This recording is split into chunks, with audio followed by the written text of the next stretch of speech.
so my job is not to worry about those people. I'll never convince them.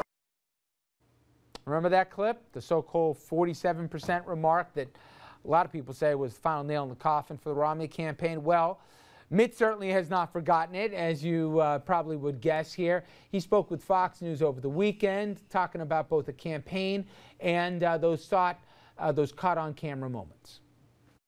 It's a very unfortunate statement that I made. It's not what I meant. I didn't express myself as I wished I would have. You know, when you speak in private, you don't spend as much time thinking about how something could be twisted and distorted and could come out wrong and be used. But, you know, I did, and it was very harmful. What I said is not what I believe. Now, Romney also revealed what he believes is one of the key reasons that he lost. The weakness that our campaign had and that I had is we weren't effective in taking my message primarily to minority voters, to Hispanic Americans, African Americans, other minorities. That was a real weakness. You know, and for me, another one was you were at the convention, Andrew was, and the best part of Mitt Romney was in the 8 o'clock hour that no one saw, which was actually his life and what he's done for so many people. That was, again, one of those hidden things that the public never learned about. But meanwhile, in his own campaign post-mortem, Newt Gingrich, he had a lot to say, as usual, and he was pushing for reform, though, within the GOP. Now, one of the things he emphasizes is reaching out to minority voters. Sound familiar? Well, speaking with Salon, he said, quote, "I'm for a big rethinking. I don't think a modestly reformed Republican Party has any real chance of competing in the absence of a dramatic disaster. The first thing you have to do with African Americans, Latinos, and Asian Americans, Native Americans, is go there. And when you go there, listen.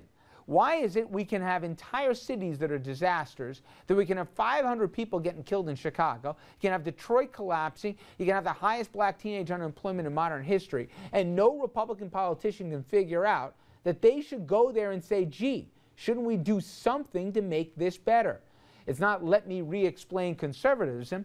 I don't mean to walk away from conservatism, but we need to understand conservatism in the context of people who are talking with us." I'm not going to say the word conservatism again.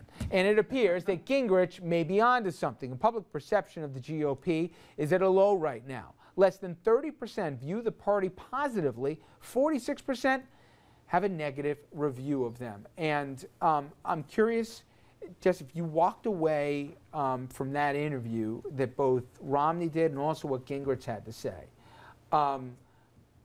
with any sense, because I saw... I mean, there's movements, we'll talk about issues from gay marriage to immigration to gun control, that every time you think the party is willing to broaden the tent, there's two other people who say, no, you know, you do that, we're going to primary you. Has the party learned any real lessons since November, you think? Are you a little surprised? Here we are in March, and they still haven't gotten past some of the problems that really dogged them in the campaign. Well, I sure hope so, and I think it's critical to our success to be right competitive there, yeah, in the elections. I do want to touch on the fact that you mentioned about all the good things that Romney did with his life, because no one in the media really wanted to talk about that during the campaign. You're absolutely right, but no. I swear, I think we talked about it more on this show because we took live. No one took live that 8 o'clock hour. Not even the CNNs, and I'm surprised even Fox did. I sat there watching this. I was amazed at this guy. Yeah. I mean, what he has done for people, not just in Massachusetts and other places. I said, geez, you know what? Fair is fair. You can't phony up that amount of a bio. Exactly. But it shouldn't be the campaign. Don't blame the media. No, campaign didn't put that out there. It was the media too, and no one, they did, and no one wanted to cover it, but that's done. So we'll move on from that, and we're not going to be sour grapes. So it's kind of a wash. Yeah, exactly. But as far as the party goes, I think Newt Gingrich actually nailed it on the head, and I think we really need to get to a place where we're the party of inclusion, and I don't think that involves changing a lot of our principles. And the party is about there's certain things which I've been very vocal about in terms of some social issues that tend to make people shy away from the party. But I do think as far as jobs and economic opportunity, those policies have failed minorities under President Obama. Here's my only point. But my point is, Jess, there are non-starters before somebody will go to the GOP. First of all, your vetting process for candidates, you make the Democrats from 20 years ago look like rocket scientists. That Murdoch got on the ticket, and guys like that who said the god-awful things they did about women and their bodies, etc. Well, look, you're never going to be able to control every person in the party. Just no, like but here's the only thing. Listen, you guys I control agree. It, but you guys we control disavowed like those people. You let guys get primaried like Dick Lugar. The party could have stepped in and squashed that. Well, in that case, they didn't. But you cannot individualize it in that way. But the party does have a national perception problem when it comes to presidential elections and the overall perception of what the party stands for. And I think exactly doing what some of the things that Newt Gingrich said needs to be done if we're going to be competitive. And I've advocated for that long before we lost this presidential election. But I do think that is starting to happen. I think we are licking our wounds in a lot of ways. So there has been some self-reflection. If a Republican, yes, elected Republican comes out for an assault weapons ban, okay, that the party's going to stand behind them in the Big Ten philosophy and not let the NRA primary. What does that have to do with reaching out to minority communities? It's not just minority communities. No, you but ought to broaden your base. that's our point about broadening the base. I think that there is... Jess, I'm looking. Ronald Reagan believed... What did he believe in? What was his 11th commandment? Right? Thou shalt not attack other Republicans. Okay, and didn't he believe you could have been a pro-choice Republican in the Reagan years? Right. Okay, my God, look at that. We're going back in time, and you didn't have to worry that your party was going to, self-immolate.